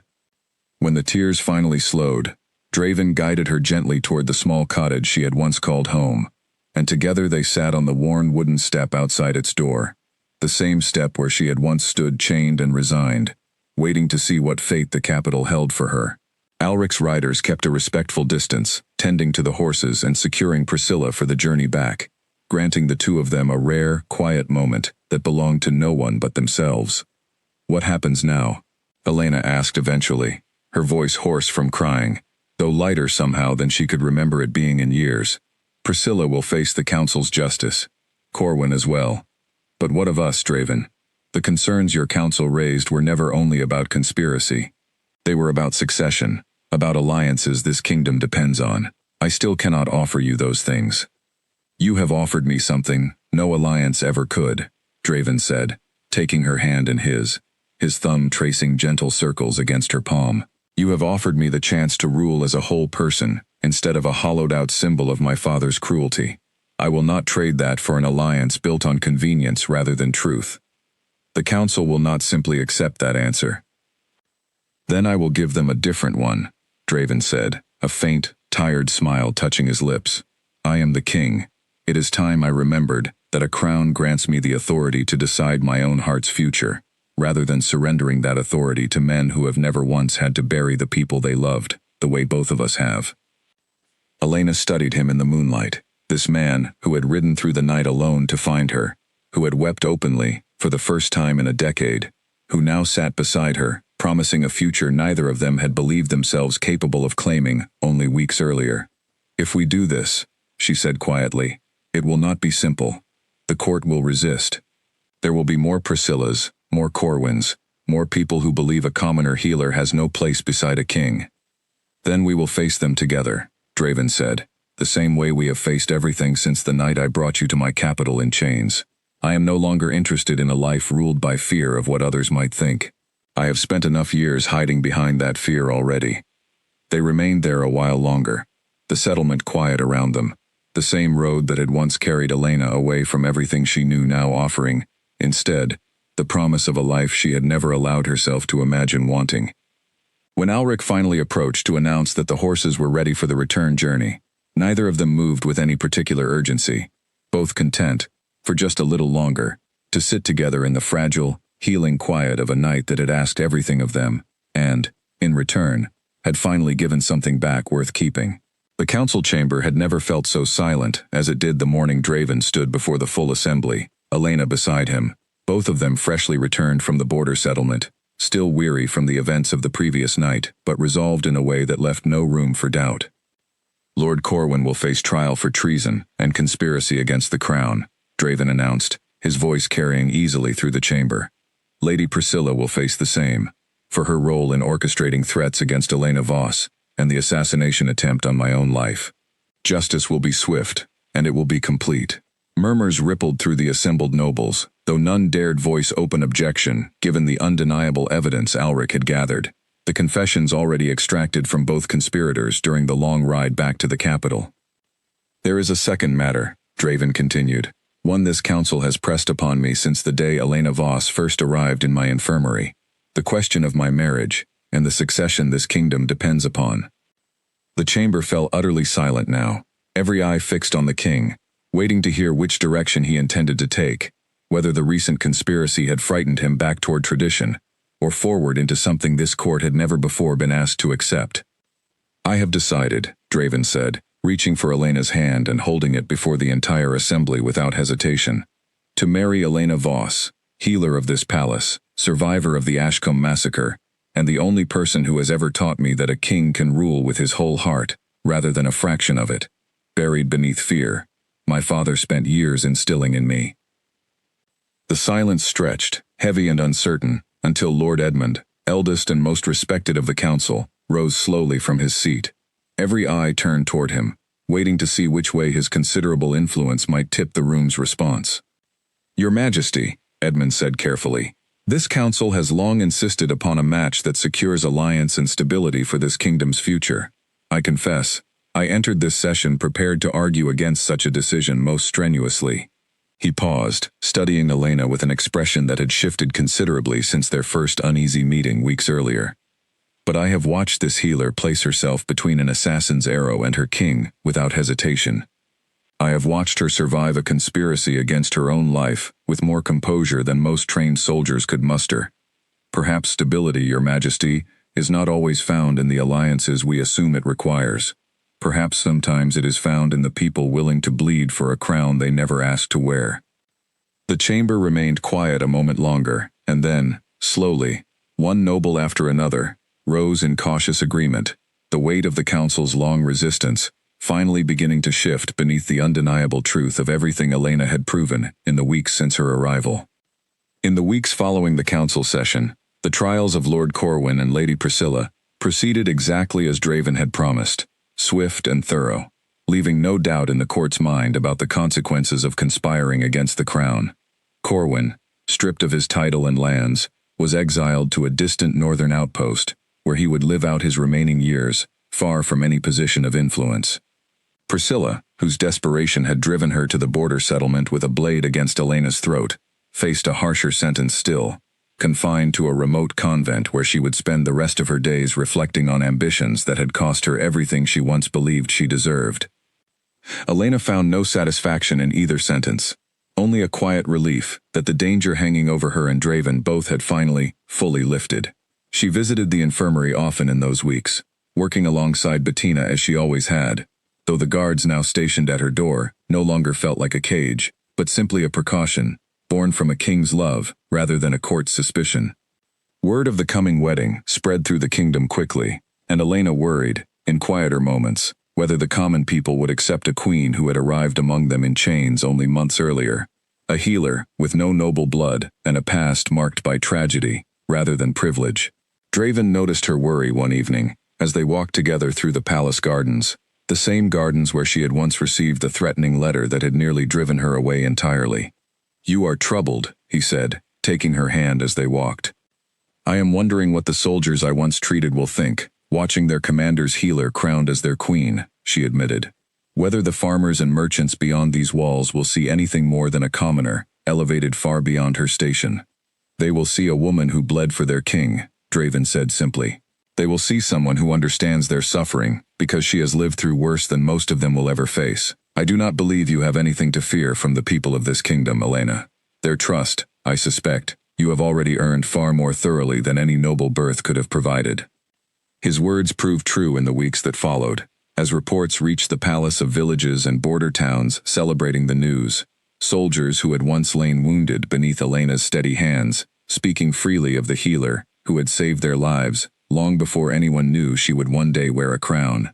The court's resistance, once so fierce, softened further with each passing week, until even those nobles who had doubted her most began extending the kind of cautious respect that Elena had never expected to receive from people who once viewed her as an unwelcome complication, rather than a person worthy of consideration. The wedding took place 3 months later, in early autumn, beneath a sky clearer than any Elena remembered from her childhood in Ashcombe. The capital's courtyard, the same one where an assassin's arrow had once nearly taken Draven's life, had been transformed entirely, filled with flowers and soft lantern light, crowded not only with nobles but with soldiers Elena had once treated in the infirmary. Healed hands and grateful faces gathered to witness a moment none of them had believed possible only months before. Bettina stood near the front, tears openly streaming down her weathered face, unable to hide her pride at the woman she had watched grow from a guarded stranger into someone capable of loving as fiercely as she once refused to feel anything at all.